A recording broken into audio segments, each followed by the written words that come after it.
All right, hey, what's happening, folks? I shouldn't even be trying to do a video right now while I have no voice because I've been speaking all day. Honored to be a guest doing a couple different seminars at NRA show in Milwaukee, their very first training expo. So here's a bunch of folks lined up. Here's yours truly right there. Yeah, right there. I can't do it because the camera's reversed. Anyway, honored to be a part of this. Real fun day today. Loved interacting with a whole bunch of warrior poets, part of our community, coming in, attending some seminars, meeting on the showroom floors, and seeing all the different products out. So anyway, it's been a good day. But again, hopefully you guys can suffer through my voice, as this will be a labor of love as I'm kind of ready to just hit the hotel room. But what I wanted to do is kind of give you an idea of one of the subjects I was talking on. I chose two different subjects. They let me just kind of talk about whatever I wanted to. I know, dangerous, right?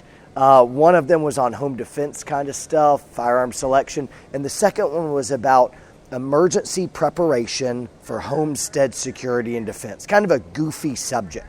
But I want to talk about why I chose the subject and also give you one big takeaway in case you're of like-minded community and you think, hey, maybe there's something coming down the pipeline worth taking a pause now and doing some thinking and some preparation for. So if that's you, go ahead and keep watching in.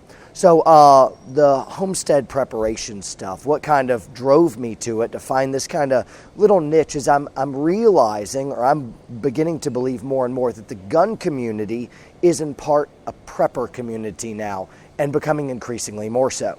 Now, when I say prepper community, I mean kind of like a lowercase p, meaning if you're watching in, you may recoil at that and be like, whoa, that's not me. And I'm like, yeah, roger that. It doesn't mean you're necessarily like digging out an underground bunker for you, killing all your electronics to go off grid as you develop conspiracy theory on top of conspiracy theory. And I'm not saying everyone's in that crowd.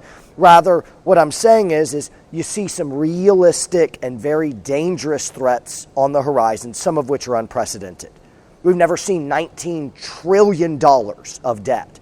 How can you do that without fearing some type of economic collapse or any type of disaster, whether it be nuclear warfare, high-altitude EMPs, societal unrest? There's lots of threats, and maybe there's nothing to it. But some folks think, and I have more and more reason day by day to get a little bit nervous. So a lot of the gun community folks, they're stockpiling ammunition, they're stockpiling guns. They may put aside a little bit of food preparation, or maybe a lot. And you're thinking, man, my voice is breaking like crazy. Oh, I know, cry me a river, right? Anyway, they're making small steps of preparation, even if it's just a mental thought experiment of, hey, if this type of collapse happened or if this disaster happened, I would do X, Y, and Z and close down my property. I wouldn't let anyone in, or I'll bug out, or I'll bug in, or this is what and so a lot of folks seem to be going in that, but nobody's really kind of giving the subject the respect it deserves in terms of realistic security and defense. I see lots of energy put into big food preparations, alternate energy, water filtration, but when it comes to security and defense, folks will oftentimes just kind of say, I got a lot of guns and ammo. A lot of times I'll quickly ask of like, well, cool, man, how many shooters do you have in your community who would be living with you? And they'll be like, well, it's just me and my wife and 200 guns. Like, how many can you shoot at once?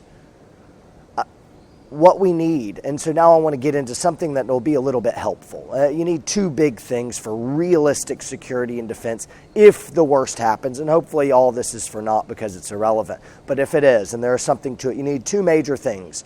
One is you need a community of well-trained individuals, a community of well-trained individuals. Those are your real two big things. And what I want to move into now is kind of development of security positions. This is a 3-hour talk I give, and all these different contingencies, different plans, developing of standard operating procedures or SOPs, different contingencies, Site A, Site B plans, comms plan, and all kinds of stuff. I say all kinds of stuff and only named like one thing. I've got a whole just list riddled of challenging trespassers, blockading of vehicles, signage, placing in of security positions, SOPs for how security positions should be conducted, organizational structure, leadership, sociological factors that could lead to the implosion of your community. Anyway, it gets pretty in the weeds, pretty involved, maybe a little dorky for you, but I wanted to give it its due and fully commit myself mentally and as just kind of a tactical thought experiment going down that road. So I'll go ahead and put a picture up right now of here's some security positions to secure this perimeter right here. So these are a network of buildings. I just picked a place in Texas randomly off Google Maps, and here it is. And I'm looking at the terrain and trying to figure out where would you put security positions. What I'm looking for in security positions is something that has really good fields of view so that you can effectively scan a large amount of area. I would like my different guard positions to have interlocking sectors of fire.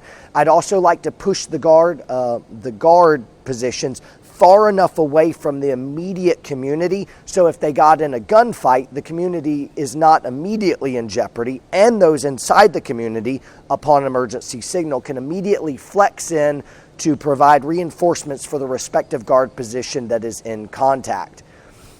So there's just a few things. You'd also want to fortify these guard positions with sandbags to create some type of barrier that would stop incoming rounds, and you'd also conceal it so people skirting your perimeter wouldn't even realize there was fighting positions there.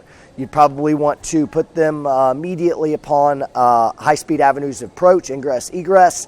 Another big consideration is what do you need in terms of personnel? So you imagine just this community with just a few buildings, you're going to need a larger community because if a disaster precipitated a true need for 24/7 security, so somebody with guns can't just happen upon your property and take everything you had, catching you unaware. You need 24/7 protection. You got 3 guard positions. Ideally, you could have at least that. And ideally, you have 2 people per guard position, but very few people would be able to stomach that. You can help mitigate the need for human personnel with force multipliers such as dogs, fences, cameras, all kinds of different stuff that could serve as force multipliers, but really you need at least 3-man positions to triangulate a perimeter around an area, and if you could do 4, then fantastic. I don't like guard positions with just one person. You'll probably need 2 so that one person couldn't be immediately sniped and taken out as easily. You have a support by fire and a flanking element. You could have a runner, somebody to communicate, Anyway, it's good to have 2 people, but that may not be realistic because you can quickly do the math. If you have 3 guard positions with 2 people in each guard position, well, that's 6 people at any given time.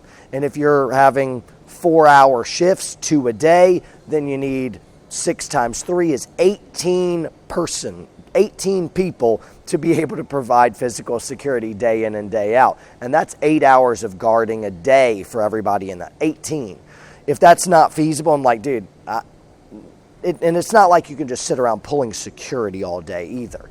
In the event of a societal collapse, just staying alive would be freakishly difficult. I'd be having to do all kinds of stuff, of scavenging and hunting and waste disposal and working on fortifications, cooking, canning, water filtration, sewing. You just have a whole bunch of stuff to do just to stay alive.